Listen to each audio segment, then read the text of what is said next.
Hello hi आदाब और सत श्री अकाल। एक बार फिर से आ गया हूँ मैं आप लोगों के बीच, आपका अमराज RJ अबनम 90.4 megahertz community radio Gyanvani यानी कि ज्ञान की वाणी पर, और आप लोगों से कहने good morning my DY family. एक बार फिर से आ गया हूँ आप लोगों के बीच, लेकर आया हूँ ताज़ा तरीन खबरें। जैसे कि आपको पता ही है, आपका फेवरेट शो CPR यानी कि करंट पल्स रेडियो लेकर आया हूँ। यहाँ पर हम लोग आप लोगों के सामने लेकर आते हैं ताज़ा तरीन खबरें। इन खबरों को हम लोग आप लोगों के पास BBC हिंदी के माध्यम से लेकर आते हैं, इसलिए हम उनका धन्यवाद करते हैं। शुरुआत करते हैं इस बार के वर्ल्ड कप की। इंजमाम उल हक ने लगाए अर्शदीप पर बॉल टेम्परिंग के आरोप, बचाव में उतरे रोहित। ICC T20 विश्व कप का दूसरा सेमीफाइनल मुकाबला भारत और इंग्लैंड के बीच गुरुवार शाम को गुयाना में खेला जाएगा, यानी कि आज खेला जाएगा। और हम सब लोग इसके लिए बिल्कुल तैयार हैं और बेसब्री से इंतजार भी कर रहे हैं इसके लिए हम लोग। दूसरे सेमीफाइनल मुकाबले से पहले भारतीय टीम के कप्तान रोहित शर्मा ने एक प्रेस कॉन्फ्रेंस की है, जिसमें उन्होंने कई गंभीर सवालों का सामना किया। रोहित शर्मा ने अर्शदीप सिंह पर लगे बॉल टेम्परिंग और विराट कोहली की हालिया फॉर्म पर सवालों का जवाब दिया। पाकिस्तान के पूर्व कप्तान इंजमाम उल हक ने अर्शदीप सिंह पर यह गंभीर आरोप लगाए हैं। रोहित से एक पत्रकार ने सवाल पूछा कि दुर्भाग्यपूर्ण है कि विराट जैसे खिलाड़ी ने अभी तक कोई बड़ा स्कोर नहीं किया है, जो कि वो हमेशा ही करते आए हैं। वो जब भी आउट होते हैं तो कारण तलाशना मुश्किल हो जाता है। ऋषभ पंत भी 2 बार रिवर्स स्वीप खेलने की कोशिश में आउट हुए हैं। क्या टीम में कोई ऐसा टेम्पलेट है कि अगर पावर प्ले में विकेट गिरते हैं तो बाकी खिलाड़ी रन बनाते रहे, या फिर सेफ्टी फर्स्ट पहले जैसी बात है? विराट पर क्या बोले रोहित? जवाब देते हुए रोहित शर्मा विराट कोहली का बचाव करने लगे। उन्होंने कहा, देखिए ये सब इस बात पर निर्भर करता है कि हमारे सामने कैसी स्थिति है। देखिए, ये मेरे लिए काफ़ी बोरिंग है कि मैं बार बार कंडीशन की बात करूं, लेकिन ये ज़रूरी बात है क्योंकि हमने देखा कि न्यूयॉर्क में जीतने वाला क्या स्कोर था। तो ऐसे में हमारे लिए ये सोचना कि हम जाके घुमाएंगे और ये करेंगे और वो करेंगे, ये सेंसिबल नहीं है। हम एक समझदार टीम बनना चाहते हैं, ऐसी टीम नहीं बनना चाहते कि हम जाएं और मारना ही शुरू कर दें। रोहित ने कहा कि मुझे लगता है कि हमारे लिए समझना ज़रूरी है कि सामने क्या है और करना क्या है। मैंने इस टीम में अनुभव की बात की है। हम उस अनुभव पर निर्भर करते हैं कि वो वहाँ पर रिवर्स स्वीप खेलेंगे या यॉर्कर बॉल फेंकेंगे या बाउंसर फेंकेंगे। हम उस अनुभव पर निर्भर करते हैं कि वो क्या फैसला लेंगे। एक कप्तान और एक कोच होने के नाते एक बार जब खेल शुरू हो जाता है तो हम इस बात की चर्चा नहीं करते कि खेल में क्या करना है। हाँ, खेल के दौरान कुछ पहलुओं पर बात ज़रूर करते हैं। ट्रेनिंग के दौरान खिलाड़ियों से बात हो जाती है कि उनसे क्या उम्मीद की जा रही है। उन्होंने कहा, हम खिलाड़ियों के अनुभव पर निर्भर करते हैं कि वो रिवर्स स्वीप का फैसला लेते हैं या फिर आगे बढ़कर शॉट खेलते हैं। तो हम ऐसे ही अपने 8 बल्लेबाजों पर निर्भर करते हैं और गेंदबाजों के साथ भी ऐसा ही है।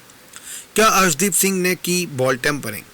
तेज गेंदबाज अर्शदीप सिंह को लेकर रोहित से एक पत्रकार ने कहा कि पाकिस्तान के पूर्व कप्तान इंजमाम उल हक ने बयान दिया है कि भारतीय गेंदबाजों ने बॉल के साथ छेड़छाड़ की थी और अर्शदीप सिंह जो 15वां ओवर फेंक रहे थे उसमें रिवर्स स्विंग हो रही थी, जो संभव नहीं था। इसके जवाब में रोहित ने कहा कि अभी इसका मैं क्या जवाब दूं? अभी इतनी धूप में खेल रहे हो, पिच ड्राई है, बॉल रिवर्स अपने आप होती है, सब टीम का हो रहा है, हमारा क्यों? कभी कभी अपना दिमाग खोलना भी ज़रूरी है। ये भी समझना ज़रूरी है कि हम कौन से कंडीशन में खेल रहे हैं। ऑस्ट्रेलिया में मैच नहीं हो रहा है तो मैं कहूँगा छोड़ो। कैसी है टीम इंडिया की तैयारी? कई कारणों से मैच दिलचस्प है, क्योंकि डिफेंडिंग चैंपियन इंग्लैंड ने पिछले वर्ल्ड कप में भी भारत के खिलाफ सेमीफाइनल मैच खेला था। रोहित शर्मा पर भी ICC टूर्नामेंट में भारत के सूखे को खत्म करने का दबाव है। साथ ही इस सेमीफाइनल मुकाबले के लिए रिजर्व डे नहीं रखा गया है। अगर मैच के दौरान बारिश हो जाती है तो खेल को ख़त्म करने के लिए 4 घंटे 10 मिनट का अतिरिक्त समय मिलेगा। यानी कि अब तक आपने जो देखा है कि जब बारिश हो जाती थी तो आप लोगों को अतिरिक्त समय नहीं मिलता था, उसी समय में आपको मैच पूरा करना होता था, या ऐसी स्थिति में डकवर्थ लुईस नियम आता है। इसी तरह एक बार फिर से दोनों टीमें खेल रही हैं। इस पर रोहित से पूछा गया कि पिछली बार के मुकाबले इस बार कितना बदलाव आया है। रोहित ने कहा, ज़्यादा कुछ नहीं बदला है। जब आप एक अंतर्राष्ट्रीय मैच खेलते हैं, हमने बीते 2-3 सालों में T20 और वनडे क्रिकेट में काफ़ी उन्मुक्त मन से खेलने का प्रयास किया है। आमतौर पर यह सब परिस्थितियों पर निर्भर करता है। इस पूरे टूर्नामेंट की अपनी एक अलग तरह की चुनौतियाँ थीं। न्यूयॉर्क बिल्कुल ही अलग था, अब यहाँ आए हैं तो ये भी अलग है। इस पूरे टूर्नामेंट में हमने बहुत अच्छा किया है, तो मुझे नहीं लगता कि हमने जो 2022 से लेकर 2024 तक जो किया उसे बदलने की ज़रूरत है। सबको पता होता है कि उन्हें क्या करना है और वो फैसले लेते हैं। हम फील्ड पर उनके फैसलों का समर्थन करते हैं। दूसरे T20 मैच पर बारिश का खतरा भी मंडरा रहा है। इसे लेकर भी सवाल किया गया कि क्या रोहित बारिश को लेकर परेशान है, या उन्होंने कोई पहले से प्लान बना रखा है कि अगर बारिश के कारण मैच छोटा हो जाता है तो वो क्या करेंगे। रोहित बोले, हम ये सोच कर आए हैं कि ये 40 ओवर का खेल होगा। हम ये सोचना नहीं चाहते कि ये छोटा गेम होगा, लेकिन अगर ऐसा हो जाता है तो हम हर परिस्थिति के लिए तैयार रहेंगे। ऐसा नहीं है कि पहले छोटे गेम नहीं हुए हैं, ये सब होता है। हम कल आएंगे और देखेंगे कि क्या होता, लेकिन अच्छा होगा कि अगर 40 ओवर का खेल होता है। ऑस्ट्रेलिया को हरा कर मिला आत्मविश्वास, रोहित। ऑस्ट्रेलिया को हराने वाले सवाल का जवाब देते हुए रोहित शर्मा मुस्कुरा दिए। रोहित से पूछा गया था कि ऑस्ट्रेलिया पर जीत हुई, उससे कोई एक खास बात क्या निकल कर आई है। रोहित ने कहा कि अब इस टूर्नामेंट में ऑस्ट्रेलियाई टीम नहीं है। रोहित ने कहा कि ऑस्ट्रेलिया एक महान टीम है और यही कारण है कि उन्होंने इतनी सारी चैंपियनशिप जीती हैं। जहां तक आखिरी मुकाबले की बात है तो हमने बल्ले और गेंद के साथ जैसा आत्मविश्वास दिखाते हुए खेला, वो एक बात ऐसी है जो इस मुकाबले से निकल कर आई है। रोहित शर्मा ने सुपर 8 के मुकाबले में ऑस्ट्रेलिया के खिलाफ 41 गेंदों में ताबड़तोड़ 92 रन बनाए थे। इस पारी में 8 छक्के और 7 चौके शामिल थे। इस पारी के लिए रोहित शर्मा को प्लेयर ऑफ द मैच मिला था। सेमीफाइनल और फाइनल में टीम की हार के सवाल पर रोहित ने कहा कि हम इस मैच को भी ऐसे ही खेलेंगे जैसे कि हमने बाकी के मैच खेले हैं। हम आगे के बारे में ज़्यादा नहीं सोचना चाहते। ये एक नॉकआउट मुकाबला है, हम सोचेंगे कि हम बेहतर कैसे खेल सकते हैं। रोहित शर्मा ने ऑस्ट्रेलिया से बदला लिया या पैगाम कुछ और है। दुनिया के बेहतरीन बल्लेबाजों में से एक मिचेल स्टार्क के सामने भारतीय कप्तान का टिकना बेहद मुश्किल होगा। ऑस्ट्रेलिया के खिलाफ सुपर 8 के आखिरी मैच से पहले आलोचक और जानकार ये कहने से नहीं चूक रहे थे। इसकी वजह थी बाएं हाथ के तेज गेंदबाजों के खिलाफ T20 मैचों में रोहित शर्मा का सबसे ज्यादा 24 बार आउट होना और 22.3 की मामूली औसत। मौजूदा वर्ल्ड कप में भी रोहित इस तरह के गेंदबाजों के खिलाफ 3 बार आउट हो चुके थे। ऐसे में ऑस्ट्रेलिया ने टॉस जीतकर जब भारत को बल्लेबाजी के लिए बुलाया और विराट कोहली को खाता भी नहीं खोलने दिया, तब दबाव पूरी तरह से कप्तान के कंधों पर आ चुका था। बस इसी मौके को रोहित ने चुना और अपने खेल से दिखाया कि अभी नहीं तो कभी नहीं। पारंपरिक सोच में पहले 2 ओवरों में 6 रन बनाने के बाद टीम इंडिया के बल्लेबाज धीरे धीरे रन रेट बेहतर करने की तरफ बढ़ते। 37 साल के रोहित शर्मा ने दुनिया को बताने की कोशिश की कि वो इस फॉर्मेट में भी सीखने की न सिर्फ कोशिश कर रहे हैं बल्कि युवा जोश के साथ खुद को भी प्रासंगिक बनाने की दिशा में ठोस कदम भी उठा चुके हैं। ये इस बार का प्रदर्शन बहुत ही अच्छा रहा रोहित शर्मा का। ये डेफिनेटली बहुत अच्छा उन्होंने प्रदर्शन किया है, इसके लिए उनकी दाद देनी चाहिए। रोहित शर्मा का ये प्रदर्शन उस ऑस्ट्रेलिया के सामने देखने को मिला जिसने 2023 वर्ल्ड कप फाइनल में टीम इंडिया को चैंपियन बनने से रोक दिया था, उनका सपना तोड़ दिया था।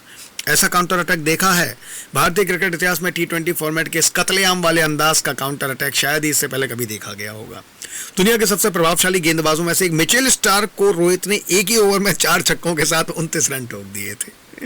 जिस गेंदबाज ने अपने पूरे अंतर्राष्ट्रीय करियर में 4000 ओवर से ज़्यादा की गेंदबाजी की, उसको करने के बाद कभी भी एक ओवर में 2 से ज़्यादा छक्के नहीं खाए, तो रोहित ने उन्हें 4 मारे। भारतीय इतिहास में पावर प्ले पहले 6 ओवर के बाद कभी भी ऐसा नहीं देखा गया था कि 52 रनों में से एक अर्धशतक भी शामिल हुआ। रोहित ने कमाल सिर्फ 19 गेंदों पर किया, जो उनके न सिर्फ करियर बल्कि मौजूदा वर्ल्ड कप का सबसे तेज अर्धशतक रहा। नो डाउट इस बार बहुत बढ़िया खेले। पावर प्ले के दौरान दूसरे छोर पर 13 गेंदों पर 2 रन बनाने थे, जिसे सुनकर शायद आपके कानों को भरोसा ना हो। करीब 2 साल पहले ऑस्ट्रेलिया में T20 वर्ल्ड कप के सेमीफाइनल में इंग्लैंड के खिलाफ एडिलेड में रोहित ने ओपनर के तौर पर संभल कर खेलते हुए 27 गेंदों पर 28 रन बनाए थे। हार के बाद बाहर के टॉप ऑर्डर यानी रोहित, KL राहुल, विराट कोहली की शैली की जमकर आलोचना हुई थी। राहुल नहीं बदल पाए शैली। राहुल युवा होने के बावजूद 2 सालों में अंतर्राष्ट्रीय क्रिकेट में अपनी शैली नहीं बदल पाए। कई कामयाबी के बावजूद जाने अनजाने या फिर दबी जुबान में ही विराट कोहली के स्ट्राइक रेट पर चर्चा होने लगती है। लेकिन रोहित ने पिछले साल वनडे वर्ल्ड कप के दौरान ही T20 ओपनर के अंदाज में आतिशी तेवर दिखाने शुरू कर दिए थे, जिसके चलते टीम इंडिया को फाइनल तक पहुंचने में कोई मुश्किल नहीं हुई। बिल्कुल सही बात है। अहमदाबाद में भी रोहित ने खतरनाक अंदाज में ऑस्ट्रेलिया को भौचक्का किया था, लेकिन वो लंबी पारी नहीं खेल पाए तो भारत को हार मिली थी। सोमवार को रोहित चाहते थे कि वो अपने बल्ले के दम पर ऑस्ट्रेलिया को टूर्नामेंट से बाहर का रास्ता दिखाएं। मैच का वो लम्हा, अगर मैच को एक लम्हे को आंखों में आप हमेशा कैद करना चाहेंगे तो वो होगा ऑस्ट्रेलियाई कप्तान पैट कमिंस की गेंद पर स्लॉग स्वीप करते हुए मिड विकेट एरिया में गेंद को स्टेडियम की छत पर पहुंचाने का अविश्वसनीय कमाल दिखाना।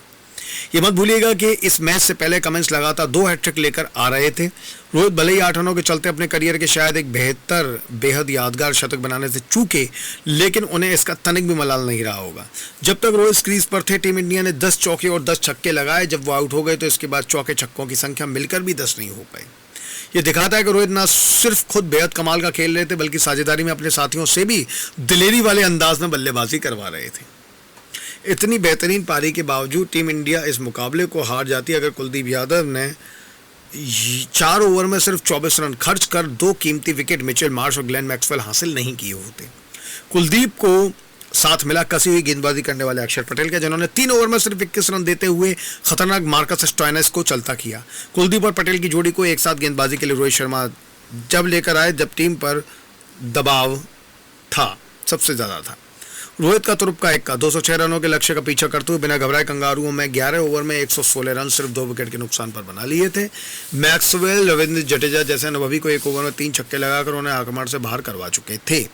रोहित के पास अपने तुरुप के इक्के जसप्रीत बुमराह को लाने का विकल्प नहीं था, क्योंकि वो इनसे पहले ही 2 ओवर डलवा चुके थे और आखिरी दौर के लिए उन्हें बचा कर रखना चाहते थे। 12 से 15 ओवर के बीच में कुलदीप पटेल की जोड़ी ने 4 ओवर के दौरान सिर्फ 25 रन देकर ऐसा दबाव बनाया कि ऑस्ट्रेलिया ने अपने 2 विकेट भी खोई। रोहित की 92 रनों की पारी के साथ इस गेंदबाजी साझेदारी को भी मैच का टर्निंग पॉइंट कहा जा सकता है। कई और खिलाड़ियों का प्रदर्शन भी अहम रहा, मगर अब अहम सवाल यही है कि क्या अगले 2 मैचों में भी कप्तान रोहित और टीम इंडिया अपने आक्रामक तेवर को बरकरार रख पाएगी। और आज का सेमीफाइनल मैच हम लोग जरूर देखते हैं। डेफिनेटली जीत टीम इंडिया की होगी, हम ऐसी आशा करते हैं। बना हुआ हूँ आप लोगों के साथ CPR यानी करंट पल्स रेडियो में 90.4 मेगाहर्ट्ज़ कम्युनिटी रेडियो ज्ञानवाणी पर। Thank you so much.